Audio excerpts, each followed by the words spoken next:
ಉಗ್ರರನ್ನ ಚೋಬಿಟ್ಟ ಪಾಕಿಸ್ತಾನದ ಸಂಹಾರಕ್ಕೆ ಮುಹೂರ್ತ ಫಿಕ್ಸ್ ಆದಂತೆ ಕಾಣಿಸ್ತಾ ಇದೆ. ಉಗ್ರರನ್ನ ಮಣ್ಣಲ್ಲಿ ಮಣ್ಣು ಮಾಡ್ತೀವಿ ಎಂದಿದ್ದ ಮೋದಿ ದಿಲ್ಲಿಯಲ್ಲಿ ಸ್ಕೆಚ್ ರೆಡಿ ಮಾಡ್ತಿದ್ದಾರೆ. ಮೋದಿ ಹೈ ಲೆವೆಲ್ ಮೀಟಿಂಗ್ನ ಕಂಪ್ಲೀಟ್ ರಿಪೋರ್ಟ್ ಇಲ್ಲಿದೆ ನೋಡಿ.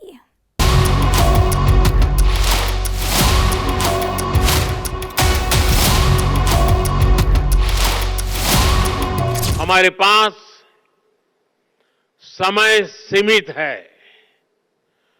लक्ष्य बड़े हैं. ಪ್ರಧಾನಿ ಮೋದಿ ನಿವಾಸದಲ್ಲಿ ಹೈ ವೋಲ್ಟೇಜ್ ಸಭೆ. ಪ್ರಧಾನಿ ನರೇಂದ್ರ ಮೋದಿ ಅವರ ಸರ್ಕಾರಿ ನಿವಾಸದಲ್ಲಿ ಮಹತ್ವದ ರಕ್ಷಣಾ ಇಲಾಖೆ ಪ್ರಮುಖರ ಸಭೆ ನಡೆಯಿತು. ರಕ್ಷಣಾ ಸಚಿವ ರಾಜನಾಥ್ ಸಿಂಗ್ ಭಾಗಿಯಾಗಿದ್ದರು. ಭಾರತೀಯ ಸೇನೆಗೆ ಸಂಪೂರ್ಣ ಸ್ವಾತಂತ್ರ್ಯ ನೀಡಿದ್ದೇವೆ. ಉಗ್ರರನ್ನ ಹೇಗೆ, ಎಲ್ಲಿ, ಯಾವಾಗಲಾದರೂ ಹೊಡೆದು ಹಾಕಿ. ದೇಶದಲ್ಲಿ ಇನ್ಮುಂದೆ ಉಗ್ರರು ಬಾಲ ಬಿಚ್ಚಬಾರದು ಅಷ್ಟೇ. ಅಮಾಯಕ ಜನರಿಗೆ ಯಾವ ತೊಂದರೆಯೂ ಆಗಬಾರದು. ಸೇನೆಯ ಪ್ರತಿ ನಿರ್ಧಾರಕ್ಕೂ ಸರ್ಕಾರ ಬದ್ಧವಾಗಿರುತ್ತೆ. ಏನೇ ವಿಷಯ ಇರಲಿ ನಮ್ಮತ್ರ ಮುಕ್ತವಾಗಿ ಮಾತಾಡಿ. ಯಾವುದೇ ಟೈಮ್ ಇರಲಿ ನಮ್ಮನ್ನ ಸಂಪರ್ಕಿಸಬಹುದು. 3 ಸೇನೆಗಳಿಗೆ ಕೇಂದ್ರ ಸರ್ಕಾರ ಯಾವ ಷರತ್ತುಗಳಿಲ್ಲ. ನಿಮ್ಮ ಪ್ರತಿಯೊಂದು ಹೆಜ್ಜೆಗೂ ಎಲ್ಲರೂ ಜೊತೆಗಿರ್ತೀವಿ. ದೇಶದ ಭದ್ರತೆಗಾಗಿ ಸೇನೆ ಏನೇ ನಿರ್ಧರಿಸಿದ್ರೂ ಬೆಂಬಲವಿದೆ. ಹೀಗೆ ಪ್ರಧಾನಿ ಮೋದಿ ಅವರು ಭಾರತೀಯ ಸೇನಾಪಡೆಗಳ ಮುಖ್ಯಸ್ಥರಿಗೆ ಬೆಂಬಲ ಘೋಷಿಸಿದ್ರು. ಇದಾದ ಮೇಲೆ ಪ್ರಧಾನಿ ಮೋದಿ ಅಮಿತ್ ಶಾ ಅವರ ಜೊತೆಯೂ ಪ್ರತ್ಯೇಕ ಸಭೆ ಮಾಡಿದ್ರು. ಪ್ರಧಾನಿ ಭೇಟಿ ಮಾಡಿ ಮೋಹನ್ ಭಾಗವತ್ ಚರ್ಚೆ. ಪ್ರಧಾನಮಂತ್ರಿ ಮೋದಿ ಅವರನ್ನ ಆರ್ಎಸ್ಎಸ್ ಮುಖ್ಯಸ್ಥರು ಯಾವತ್ತೂ ವೈಯಕ್ತಿಕವಾಗಿ ಭೇಟಿ ಮಾಡಿರಲಿಲ್ಲ. ಸಭೆ ಸಮಾರಂಭ ಕಾರ್ಯಕ್ರಮಗಳನ್ನು ಬಿಟ್ಟರೆ ಮೋಹನ್ ಭಾಗವತ್ ಮತ್ತು ಪ್ರಧಾನಿ ನರೇಂದ್ರ ಮೋದಿ ಭೇಟಿ ಆಗಿರಲಿಲ್ಲ.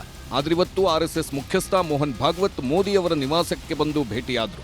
ಪ್ರಧಾನಮಂತ್ರಿ ಮೋದಿ ಸೇನಾ ಮುಖ್ಯಸ್ಥರ ಸಭೆ ನಡೆಸಿ ಆದ್ಮೇಲೆ ಅಮಿತ್ ಶಾ ಅವರ ಜೊತೆ ಮಾತುಕತೆ ನಡೆಸಿದ ಮೇಲೆ ಪ್ರತ್ಯೇಕವಾಗಿ ಮೋದಿ ಅವರನ್ನ ಆರ್ಎಸ್ಎಸ್ ಮುಖ್ಯಸ್ಥ ಮೋಹನ್ ಭಾಗವತ್ ಭೇಟಿ ಮಾಡಿದ್ದು ಸಾಕಷ್ಟು ಕುತೂಹಲ ಕೆರಳಿಸಿದೆ.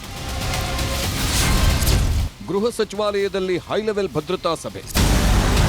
ಕೇಂದ್ರ ಗೃಹ ಸಚಿವ ಅಮಿತ್ ಶಾ ನೇತೃತ್ವದ ಗೃಹ ಸಚಿವಾಲಯದಲ್ಲಿ ಉನ್ನತ ಮಟ್ಟದ ಸಭೆ ನಡೆಯಿತು.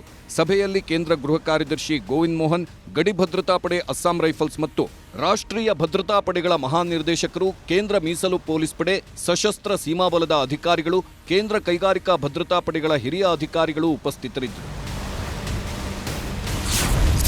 ಇಂದು ಮೋದಿ ನೇತೃತ್ವದಲ್ಲಿ 4 ಮಹತ್ವದ ಸಭೆ. ಭದ್ರತಾ ಸನ್ನದ್ಧತೆಯ ಬಗ್ಗೆ ಪರಿಶೀಲಿಸಲು ಪ್ರಧಾನಿ ನರೇಂದ್ರ ಮೋದಿ ನೇತೃತ್ವದಲ್ಲಿ ಇಂದು ಸರಣಿ ಸಭೆಗಳು ನಡೆಯಲಿವೆ. ರಾಷ್ಟ್ರೀಯ ಭದ್ರತೆಯ ಕುರಿತು ಮಹತ್ವದ ನಿರ್ಧಾರ ತೆಗೆದುಕೊಳ್ಳಬೇಕಾದ ಅನಿವಾರ್ಯತೆ ಇದ್ದು ಬೆಳಿಗ್ಗೆ 11 ಗಂಟೆಗೆ ಭದ್ರತಾ ಸಂಪುಟ ಸಮಿತಿ ಸಭೆ ನಡೆಸುತ್ತಾರೆ ಪ್ರಧಾನಮಂತ್ರಿ.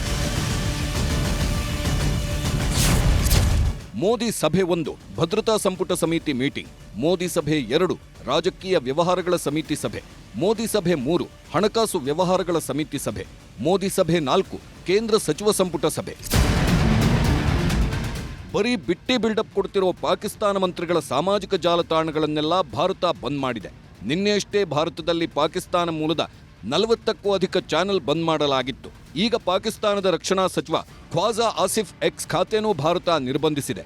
ಮೋದಿ ಸರ್ಕಾರದ ಸರಣಿ ಸಭೆಗಳು, ಕಾಶ್ಮೀರದಲ್ಲಾಗ್ತಿರುವ ಬೆಳವಣಿಗೆಗಳನ್ನು ನೋಡುತ್ತಿದ್ರೆ ಭಾರತದ ಪ್ರತೀಕಾರದ ದಾಳಿ ಹೇಗಿರುತ್ತೆ ಅನ್ನೋದೇ ಸದ್ಯಕ್ಕಿರುವ ಕುತೂಹಲ. Bureau report, news 18.